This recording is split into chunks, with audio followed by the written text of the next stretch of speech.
para penonton yang saya hormati sekalian, setiap daripada kita ada kisah kehidupan kita yang tersendiri. Tapi dalam kita berhadapan dengan kisah-kisah yang kita lalui ini, pasti akan ada cabaran ataupun ujian yang akan sampai kepada kita.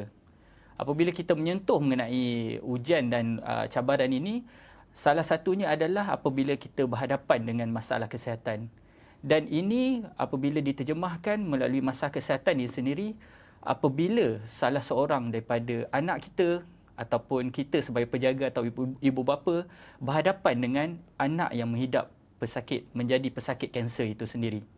Dan apabila berhadapan dengan masalah ini, bertepatan dengan topik kita pada hari ini, kita bawakan salah satu ruang lingkup yang berbeza apabila kita menyentuh mengenai pesakit kanser daripada kalangan kanak-kanak ini adalah di mana kita nak menyelami apakah ataupun kaedah kepada para penjaga ataupun ibu bapa itu sendiri apabila berhadapan dengan situasi ini. Hari ini kita membawakan topik yang bertajuk Burnout tanpa suara, Selami emosi penjaga pesakit kanser kanak-kanak. Dan untuk menjawab soalan ini ataupun segala perkongsian pada hari ini, saya ditemani dengan salah seorang tetamu jemputan khas kita yang datangnya daripada Pakar Psikologi Klinikal Forensik KPJ Kelang. Kita hari ini bersama dengan Dr. Loheswary. Thank you, Azri. Salam sejahtera, Doktor. Terima kasih kerana sudi bersama kita dalam Bicara Semasa di MediaSelangor pada hari ini. Thank you. Doktor, apabila kita bercakap mengenai pesakit kanak-kanak yang berhadapan dengan kanser ini, Doktor, kita akan lebih cuba tumpukan kepada dia punya penjaga dan ibu bapa itu sendiri.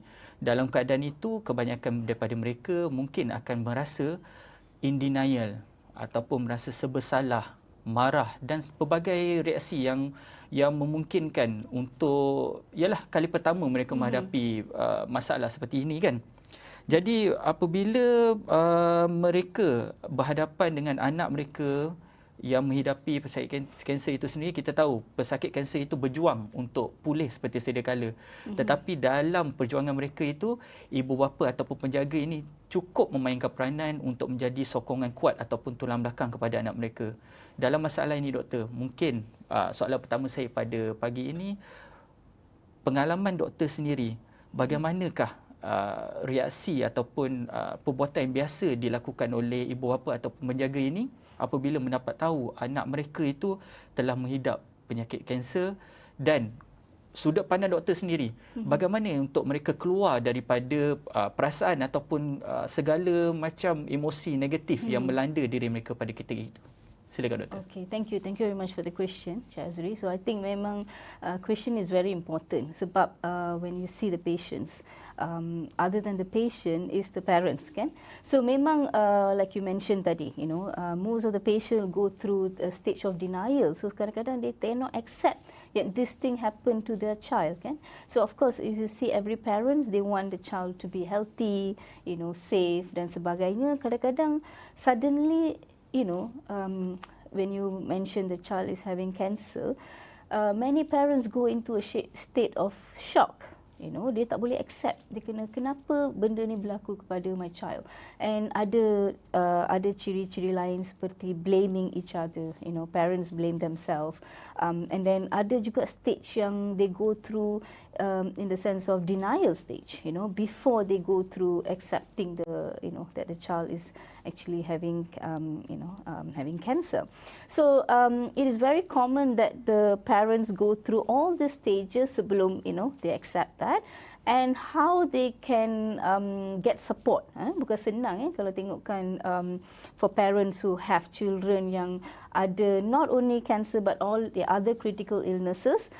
It is important to dapatkan sokongan yang betul. For example, kalau tengok dari segi hospital, you get support dari social worker, daripada counselor, daripada psychologist, and also all the other medical team.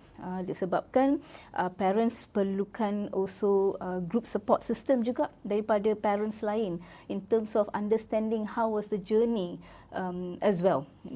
So I believe it's supposed to be a holistic system, untuk membantu mereka dari segi emotion and also on other physical matters as well.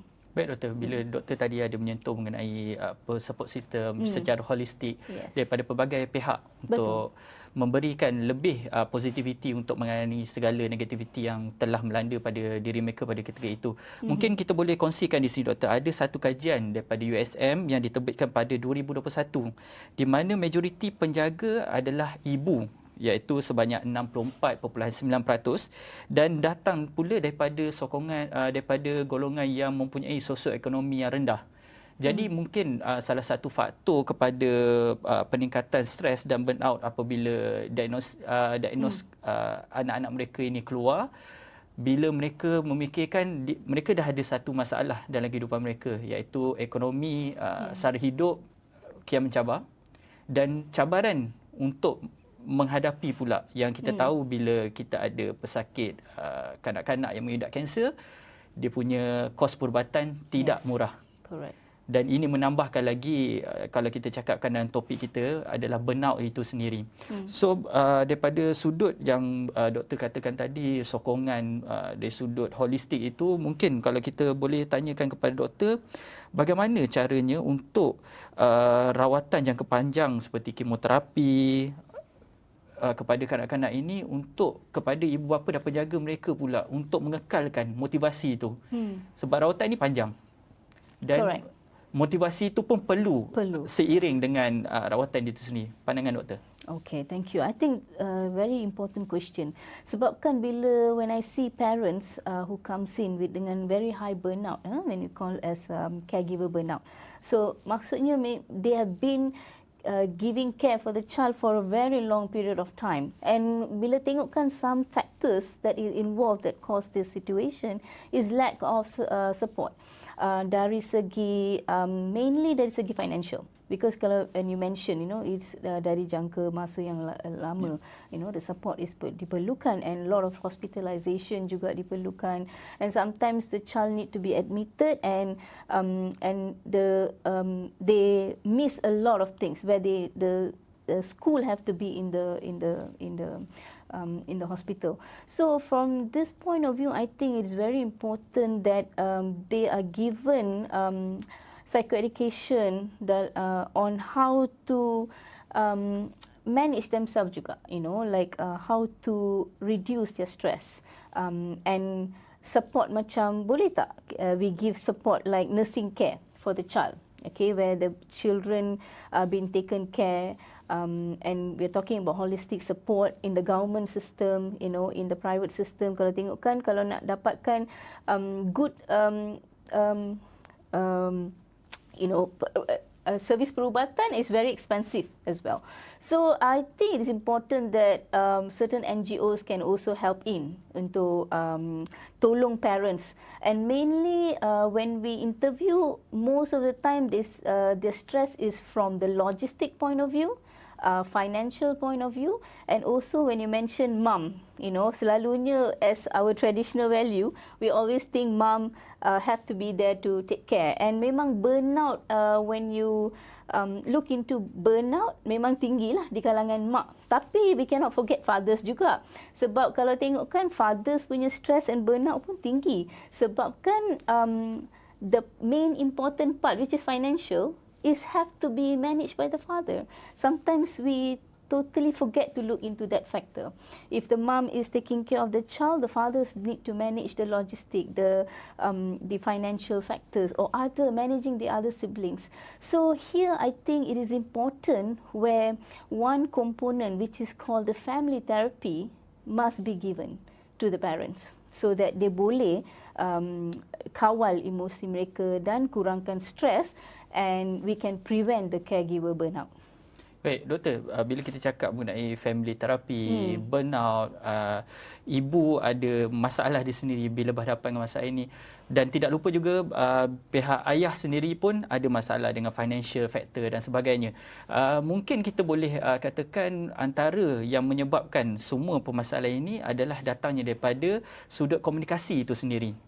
Komunikasi dalam satu family itu, macam mana mereka untuk menangani ini secara bersama. Dan dalam masa yang sama, akan ada juga ketakutan dari sudut bagaimana ibu bapa itu sendiri nak memberitahu ataupun nak cuba memberi fahaman kepada anak mereka ini yang bahawa mereka telah dihidapi penyakit kanser ini, dan untuk pandangan doktor sendiri, macam mana cara yang terbaik untuk ibu dan bapa ini berkomunikasi dengan anak mereka tanpa merasakan ataupun menyuntik perasaan takut dalam diri mereka untuk mereka menghadapi yang bahawa mereka adalah pesakit kanser? Okay, thank you. I think it's a very important question juga, because especially when you breaking bad news, okay, sometimes you kena ada certain skill juga when it comes to breaking bad news, okay.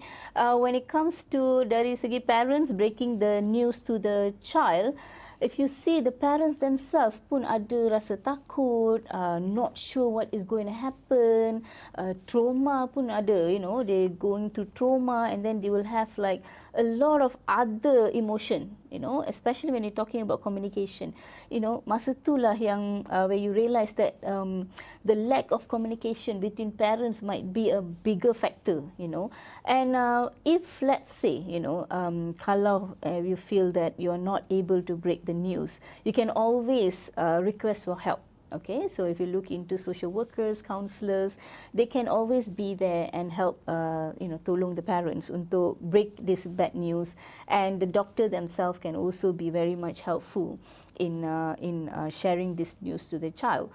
Kadang-kadang sometimes you see also kita kena tengok juga the cognitive ability of the child. Boleh tak child to understand what is going through to them? For example, let's say kalau umur child tu 4-5 tahun, they may not understand if you talk about cancer as a big word. So sometimes you may need to use like lay terms, like for example, you may need like additional care in the hospital, that, you know, the doctors are, you know, taking care of you, that you need to be here. So in such way, kadang-kadang parents may not be able to tell them, because sometimes they themselves sangat sedih. You know, dia tak tahu macam mana nak berkomunikasi dengan the child. So this is where I think the holistic support have to be there. You know, when you tengok dalam hospital, if the child is being diagnosed with a cancer, I think the first line, definitely, you know, dia akan dapatkan you know, all the support daripada the doctor, and then when you go to the doctor, from there they will also help, you know, dari segi refer, you know, there will be a lot of liaison. We refer to the pediatric, you can refer kepada social worker, you also will refer to like other you know, experts. So I think in that sense, memang kalau it is important that they are also being referred to the psychologist and the counsellor dalam that hospital, so that they can also help the child untuk accept, and also bila dia ada you know, rasa takut dan sebagainya, dia tahu juga macam mana nak manage those emotion as well. So I think a comprehensive liaison and holistic approach in managing a child is very important. Baik, doktor, tadi kita dah menyentuh mengenai isu penjagaan. So macam doktor cakap tadi, ibu banyak memikirkan mengenai itu, sebab dalam kajian tadi pun dari golongan ibu sendiri yang mengalami burnout ni tinggi kan, lebih daripada 60% daripada jumlah yang telah diberikan. So bila kita cakap mengenai soal penjagaan itu sendiri, doktor, ia selalu dikaitkan apabila menjaga mesti kena wanita. Dan adakah dalam konteks pesakit kanak-kanak ini, bila adanya expectation ibu ni diharapkan lebih untuk menjaga anak-anak yang telah menghidapi pesakit kanser ini, dalam konteks social eksperimen, apa expectation itu sendiri, ibu lebih burnout berbanding bapa, dan adakah ini akan memberi kesan kepada penjagaan pesakit itu sendiri menurut pandangan doktor? Okay, thank you. I think definitely kalau tengokkan traditional role yang kita believe kan, so we definitely believe that mother is those that is like have to be there to take care. Okay, but I think when it comes to the era now, can I think it's more like the equality, where you believe that you have to, kalau nak tepuk tangan, you kena ada dua tangan juga, kena tepuk to make the sound. So for me, I think it's more of like how you and your partner actually coming to earn a term, you know, like for example, I do have patients or parents yang sometimes the mom may not be able to help because due to their work. force. Sometimes they may need to be overseas dan sebagainya. And in that sense, of course, we better use the term as a primary caregiver. Okay, so of course mothers are the best. We believe that mothers are the best therapists. Anything, definitely kita expect mom yang have to be there. But sometimes there might be some situation that mom may not be able to be there and sebagainya. Tapi for me, I think from here the most important thing is how to help the child. Okay, be it dad, be it mom, or maybe there's another caregiver, whatever it is, I think the main thing is the communication. Kalau let's say when we recognize the mom is actually having this burnout, I think it's important the partner, which is the father or the grandparents, have to come and support juga. Because as you see, kalau prolong expectation ada, and then kalau mother tu been there, and then tak ada self-care, and then mother can be burnout, even as per the research has been stated. And then who's going to take care of the mom? So I think here, based on our social expectation, I think it's important that now we have to understand about caregiver burnout and how we can work together untuk prevent caregiver burnout by giving even support for the mom, like giving mom frequent, make her understand that she also need frequent breaks, bagi support lain macam nursing care, and how the partners can come together, your spouse can come together and also, take care of the child. So for example, if we take one basic example, childbirth. Of course we expect father and the partner to work together to manage the child. So I think it's also the same thing. Kalau tak, again, definitely, due to the high expectation, mom memang akan burn out. Yeah. Baik, doktor, bila kita sebut mengenai burnout di sini, doktor, bagaimana doktor, kalau ada kajian yang telah dibuat, kajian yang sama, 80.7% mengalami burnout berkaitan hubungan dengan pesakit. Menurut sudut pandang doktor sendiri yang dah berpengalaman selama beberapa tahun dalam situasi ini, bagaimana doktor melihat dari sudut parents itu sendiri, hubungan dia dengan pesakit, adakah semakin renggang dan macam mana? Okay, so kalau tengokkan, I think when you're talking about caregiver burnout ni, it comes from all age group. Not only children, tapi we also look into those who are taking care of elderly people. Kadang-kadang spouse taking care of each other, or parents taking care of the children yang ada chronic illnesses.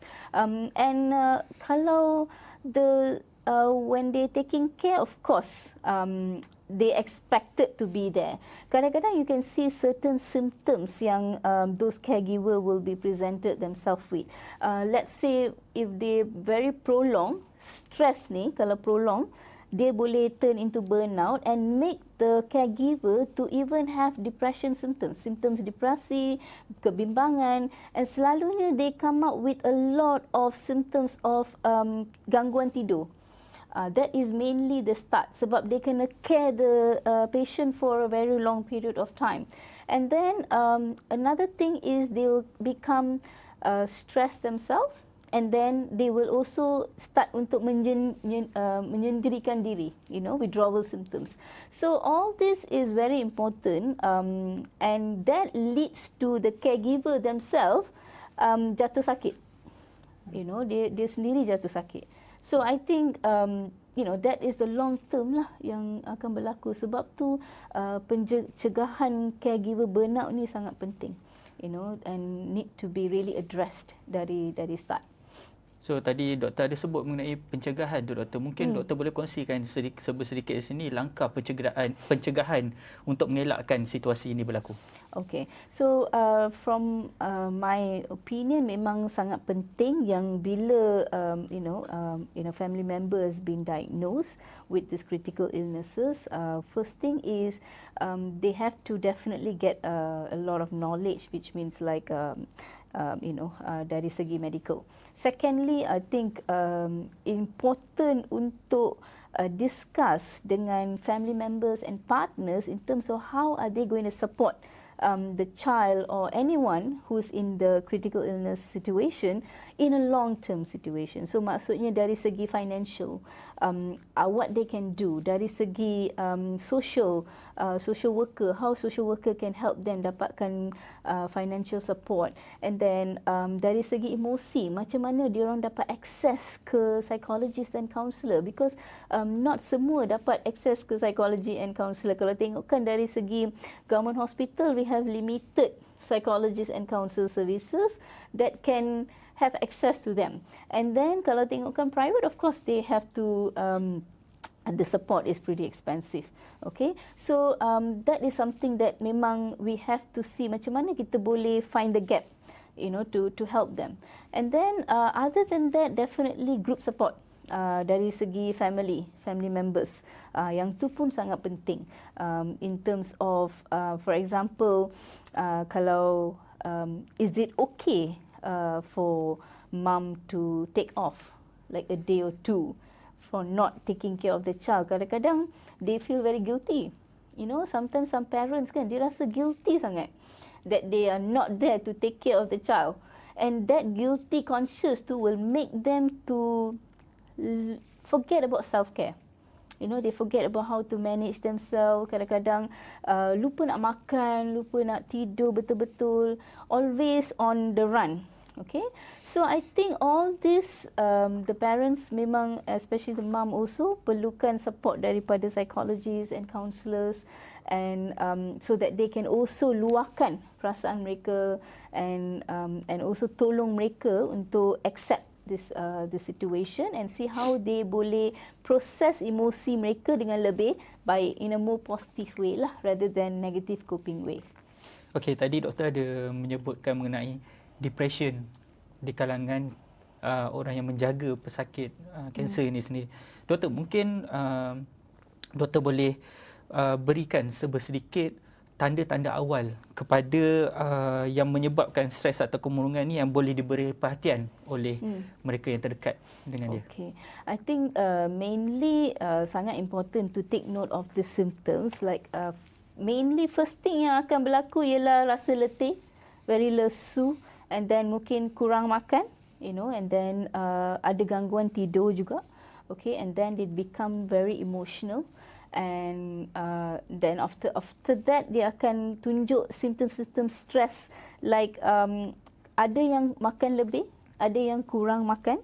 Okay, and then and mereka akan also show the frustration. Okay, that untuk jaga the patient. Kadang-kadang they also will try to share with you yang they can't take care, and tunjukkan signs, symptoms macam rasa marah cepat. Dia akan rasa marah, dia merasa sedih, and mungkin akan menyendirikan diri lebih. Okay, so these are the symptoms yang paling penting to take note. And if you recognize the symptoms coming from your, the partner or the main caregiver, I think it is important to really speak to them.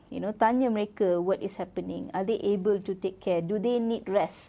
Because even you're working, you cannot work 24 hours. You need to have like some sort of help. So this is where sometimes you can even, make a bit of negotiation, tell them that maybe certain hours you can get like nursing help, and then certain hours they can take care, and then they will given rest that they boleh buat their self care as well. So I think these are the symptoms that you need to look into. Okay, kita masih lagi menyentuh kepada apa yang dia lalui oleh caregiver at that time. So bagi doktor sendiri, bila mereka berhadapan dengan burnout ni, waktu at that time dah rasa macam depressed, dah rasa nak menyendiri, kurang makan, kurang tidur dan sebagainya, apakah langkah paling penting untuk diri mereka sendiri untuk mengawal emosi mereka pada ketika itu dari sudut perspektif psikologi? Mungkin doktor boleh beri sikit penjelasan. Okay, so I think from kalau tengokkan symptoms tu, dia ada dari segi kognitif, and then dari segi biological, and then dari segi social. So tengokkan kognitif, maksudnya dia dah rasa burnout sangat sampai they feel that this is something that is not them. Dia rasa marah. Kalau dari segi fizikal, dia akan menyendirikan diri dan sebagainya. And then kalau tengokkan dari social tu, dia mungkin less talking ataupun they're not involved in a lot of things, ataupun dia akan rasa lebih dipinggirkan, because kalau they want to go, for example, if you're a caregiver and you're caregiving for a person for 24 hours, most of the time you will realize that you cannot enjoy yourself as well. Like you cannot go out and stuff.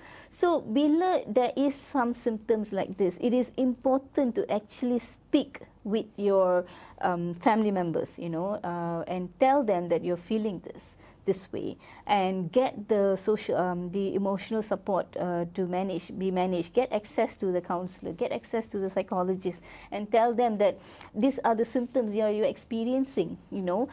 Kalau ada gangguan tidur ni, memang it is also main factor that can lead to depression, because you see, we are talking about the brain parts as well. Even caregiver, when they are managing or helping, we are talking about the stress level boleh mengganggu their hippocampus, then also the amygdala, and also the and hypothalamus, and all these brain parts yang mengawal kita punya, dari segi emosi, dari segi how we react dan sebagainya. For example, bila stress is keterlaluan, kita tahu yang hippocampus kita memang shrinking.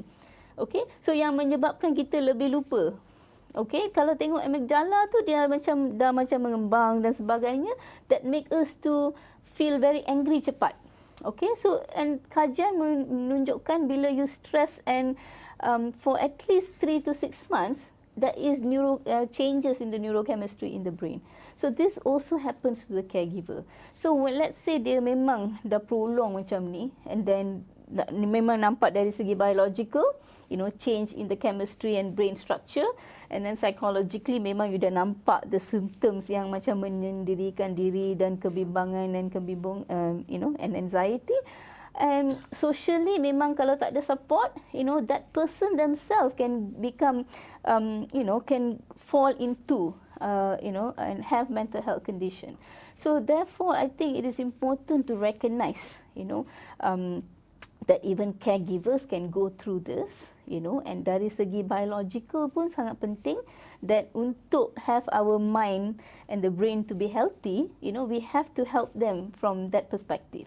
So what are the things that you can do is sometimes keep journaling juga. Keep journal that, sometimes certain emotions that come through or how you feel, and then you boleh buat very basic thing like deep breathing technique, and you have like a timetable for yourself as well as a caregiver, sangat penting juga. And speak and talk about when you can get a off day to do, and also take back to have your self-care. Okay, yang ni semua sangat penting. Baik, doktor. Macam kita cakap pada awal tadi, rasa bersalah, rasa nak menyalahkan keadaan yang tak adil itu memang tinggi pada waktu ketika mereka mengalami ni. Apatah lagi berlaku pada pesakit kanak-kanak ni yang baru saja bermula untuk hidup. Dia punya perasaan tu lagilah orang cakap lebih lagi yang diorang perlu tanggung. So adakah ini normal, doktor, bila mereka merasakan sesuatu yang mereka rasa bersalah dan nak menyalahkan diri mereka sendiri? Okay, I think as a parent, myself, kalau anything happen to the child, memang kita first thing it comes to our mind is what did I do wrong? What did I do wrong? What I didn't do correctly? And why my child? So memang very common untuk parents to rasa guilty. And memang started to blame each other. So, but of course, sometimes certain things kita tak boleh nak control lah. So I think it's very important that we understand that at one point of time and try to get as much knowledge as possible. Try to understand what is actually happening to the child. Sebab knowledge is the power. Bila you ada knowledge of understanding what is happening to the child, that's where you can help the child themselves. Because kadang-kadang tengokkan, like you said, child is like a blank slate. They're starting everything, and tiba-tiba, hadapi cancer, and they are going through a lot of painful, situation themselves. And of course, parents memang akan rasa guilty lah. That one memang kita tak boleh nak cakap it is normal ke apa. But however, whatever it is, I think it is how the support is available that menolong mereka untuk go to the next step. Sebab tu saya rasa the holistic support is sangat penting when it comes to children. Not only dari segi medical, tapi tolong parents dari segi emotional, financial dan sebagainya. Because for me, bila tengok cases, sometimes when the parents go through the journey, it's not only the child, the parents sekali. And they actually have a lot of doubts themselves. Kadang-kadang what if, like, they always have this fear of losing them. What if I lose my child? What will happen? Sometimes they feel it is the end of the world. Kadang-kadang even dia ada financial support dan sebagainya, tapi dia rasa macam nothing can be done. Kalau tak ada child, if their child is not there, they cannot survive. Ada juga parents that go through that. So I think all this is very important to give them support dari start. Because we do have cases where sometimes dari start dia tak ada psychological intervention, and when anything happen to the child, the parents also go through depression, severe depression with high suicidal ideation. So which can be prevented if there is the right support dari segi psychological. Okey, tadi doktor ada menyentuh sedikit mengenai knowledge kan, perlu menambahkan knowledge. Tapi untuk waktu sekarang ini, kalau kita tengok kebanyakan pattern orang mencari knowledge ni adalah di platform media sosial dan sebagainya, doktor. So kadang-kadang, adakah doktor bersetuju yang mana burnout ini, perasaan kadang-kadang nak menyalahkan lah, depression ataupun lebih-lebih lagi reaksi-reaksi negatif yang datang kepada ibu bapa ataupun penjaga ini hadir apabila mereka melihat hujahan-hujahan komen di platform media sosial yang kata kadang-kadang kenapa daripada awal tak bagi makan berhasiat, itu salah satunya, ataupun banyak bagi makan waktu time pregnant, katakan makan banyak fast food dan sebagainya, dan benda ini mendorong kepada mereka merasakan perasaan-perasaan yang orang cakap sudah jatuh di tipe tangga lah, dalam berhadapan dengan masalah dengan anak mereka telah menghidapi pesakit kanser, dan suddenly membaca lagi komen-komen ini di platform media sosial. Macam mana, doktor? So I think media is of course something that we cannot control kan. Definitely the comments will be there. And if you realize, memang many people will say a lot of things lah. Sometimes when you post something, it can be even positive. Sometimes they can just share a lot of other matters. And of course, blaming ni memang takkan stop. Dari segi, like for example, dari segi pregnancy, they will start to blame the mother. Maybe they say that, oh yeah, because you never take care and all this thing. But again, any types of disease or illness, there's a lot of factor. Dia dari segi not only during pregnancy, tapi dari segi genetic. It could be a lot of a genetic factor, dari segi, that is like biological, and then of course dari sudut pemakanan tu memang we cannot really say these are the factors that menyebabkan, the child is having cancer. Tapi rather than blaming, I think it's important to, when the giving support, it's important to share how can they help the child. How can they share tips yang lebih betul untuk tolong mereka dalam proses tu, rather than blaming. I think this one, memang kita tak boleh nak stop lah.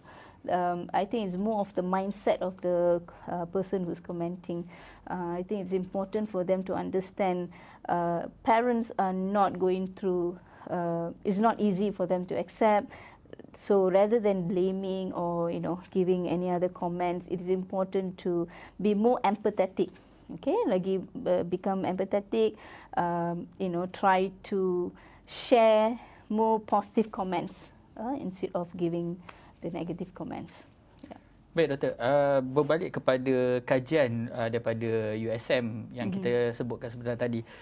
Dia menekankan juga ada satu istilah bahawa penjaga ataupun ibu bapa itu sendiri merupakan sebenarnya pesakit yang tidak kelihatan dalam tempoh perjuangan seorang kanak-kanak yang berdepan dengan penyakit kanser ini.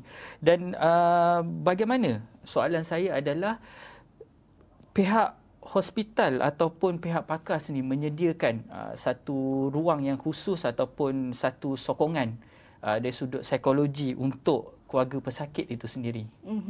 I think providing yang group support system ni sangat penting, in terms of like weekly support ataupun monthly support system where you you ada satu sesi psychology session, macam for group session ke, ataupun jumpa the parents at least monthly once, bagi referral to the psychologist to just check on how the parents are doing. I think this is very important because it kind of gives an avenue untuk parents share what is happening, because kadang when they're taking care of the child, kan tak ada orang yang datang jumpa mereka or talking to them. And they will be very much lonely. Let's say the child is being admitted, and the caregiver will be there in the ward on their own. And sometimes you see, I do have parents who come and share, even pergi tandas pun susah because tak ada support. So I think in this case, it is very important that the hospital actually creates group sessions where the parents can get together, monthly once, ataupun weekly sessions where the psychologists or counsellors go and visit the mom, the parents and the child in the ward or the place where they are, and bagi them a place to share about how they are feeling, or we call it as a check-in, check-in session.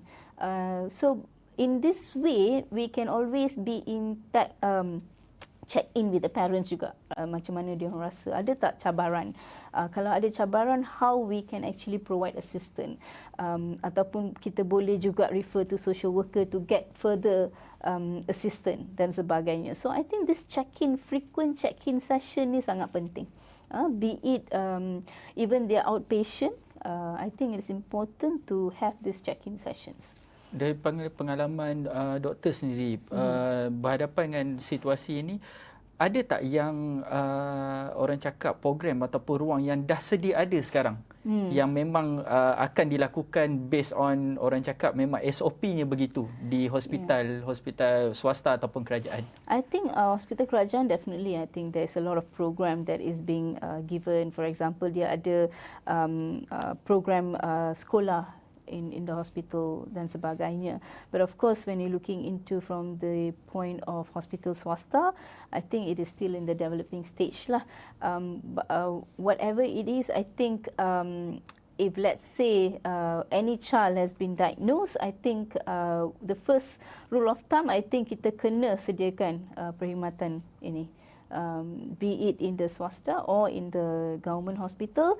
But I think one thing is, of course, kita tahu yang limitation of the service, whereby I know there's lack of counsellors and psychologists in the local settings, especially the government hospitals lah. So I think sangat penting yang kepentingan diberikan dari from the allied health point of view to hire more or have more counsellors and clinical psychologists in this area, and to give more support. Yeah. Selain daripada apa yang tadi yang doktor ada bagi tahu mengenai bagaimana nak menangani masalah burnout di kalangan penjaga ataupun ibu bapa pesakit kanak-kanak yang menghadapi kanser ini, mungkin doktor boleh kongsikan pula bagaimana tanggungjawab sosial dari sudut keluarga besar ataupun masyarakat terdekat kepada penjaga dan ibu bapa ini sendiri untuk menjadi tulang belakang pada mereka pula. Okay, so I think as a whole, I think as a masyarakat, I mean in Malaysia, I think sangat penting yang kita ada empathy yang sangat tinggi. Okay, when you know that family is going through, a bit of like tough time, I think sangat penting yang kita actually provide a bit of like support. Sekarang ni, nowadays we see that sometimes we don't even know who's our neighbour at this point of time. So I think it's important to actually tingkatkan the previous, we talk about the silaturahim, the neighborhood feelings dan sebagainya. Now we are all under fear, like anything can happen, and everyone is like can be like bad person dan sebagainya. I think we have to change that mindset.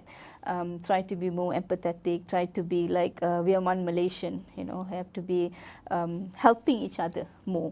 And I think we can, a lot of us can collaborate with NGOs, with schools, and bagi support.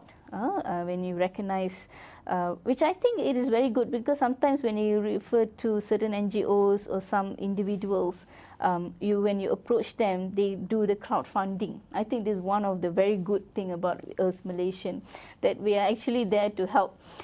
So I think we should keep it up, and keep helping, and also not forgetting dari segi financial, tapi juga dari segi social support juga, and also psychological support. I think what we can do is providing free counselling session, pro bono sessions for the psychologists. Go there and do pro bono is also something is very important lah, rather than just doing paid service. Yes. Itu kita cakap tanggungjawab sosial menyeluruh masyarakat yang terdekat. Betul. Ataupun masyarakat Malaysia secara umumnya. Yep. Tapi bagaimana pula tanggungjawab seorang suami itu dalam membantu meringankan stres ataupun burnout isteri itu tadi, ataupun ibu kepada pesakit itu tadi? Yes, I think the husband memang plays a very important part, okay, untuk tolong the isteri. So for example, what are the supports that can be given is, of course, emotional support sangat penting, rather than, because the mom definitely go through a lot of things, rasa guilty, gelisah. I mean, both parents, tapi how the father can help, mungkin sometimes we believe in this traditional role. We think that fathers are more tougher emotionally. Tapi I feel it could be equal. So what can be done is maybe both father and mom, father boleh encourage the mom to take time off sikit, and get something done. So if you talk to the mom, say, okay, why don't you go? Memang susah. Dia tak akan tinggalkan the child. So maybe get some sort of like help, and then go with the mum for counselling session, for example, and then have like a discussion on what are the challenges mum face today. Okay, what are the challenges that you face hari ini? Okay, how can I help? Boleh tak kita ambil take a schedule, and I datang pagi ke, and then you go back and come back. So it's a lot of things that the partner boleh tolong. Okay, so memang dari segi emotional, and then also help the mom to have a self care. So itu yang sangat penting. Push them a bit to say that, okay, I think maybe we can go together. Let's go together for a walk sekejap. Pergi beli barang kat bawah, ataupun let's take a walk or go for counselling session together. So these are the things that the husband can support the mum. Yeah. Baik doktor, daripada tadi kita bercerita mengenai burnout dan sebagainya ni kan. Mungkin daripada sudut doktor yang dah berpengalaman dalam bidang ini, boleh kongsikan pada kami tak di sini dan penonton di rumah, ada tak kisah-kisah ataupun satu kisah inspirasi yang doktor tak boleh lupa sampai ke hari ini, di mana bagaimana keluarga itu sangat-sangat bagus dalam menangani masalah tekanan berkaitan dengan burnout di kalangan mereka sendiri? Mungkin ada, doktor? Yes, of course. I mean, for 10 years memang banyaklah.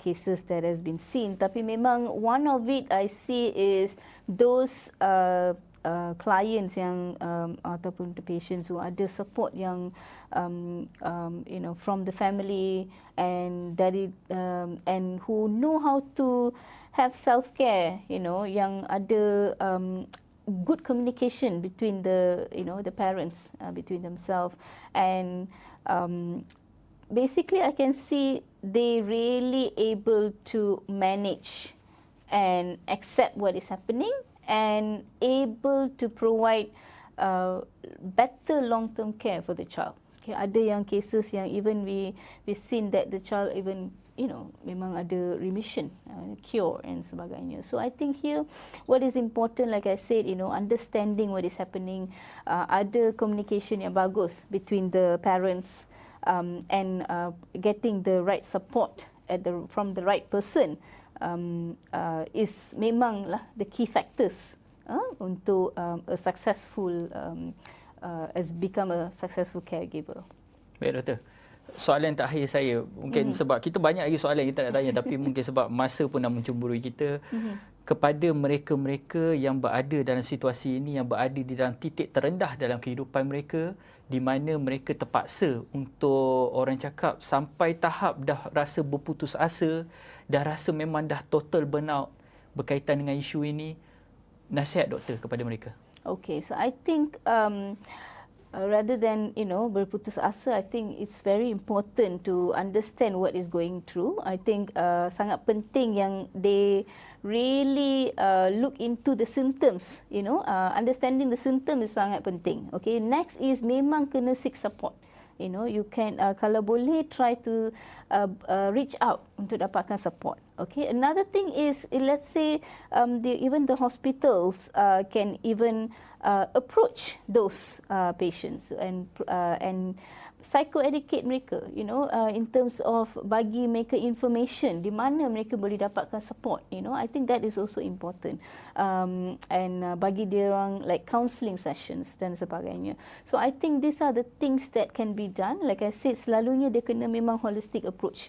Dia mungkin just not only one person and then you diagnose and then you feel that you handle pass it to the parents to manage. I think it's supposed to be like macam you also have to refer the parents for counselling session. You have to give the right information. So through the counselling session, they can get the right information in terms of how they can get other sort of like information to support the child and also themselves. So those who's in the low point, I think don't give up. Is always there's place that you can actually go and dapatkan information untuk support yourself and your child.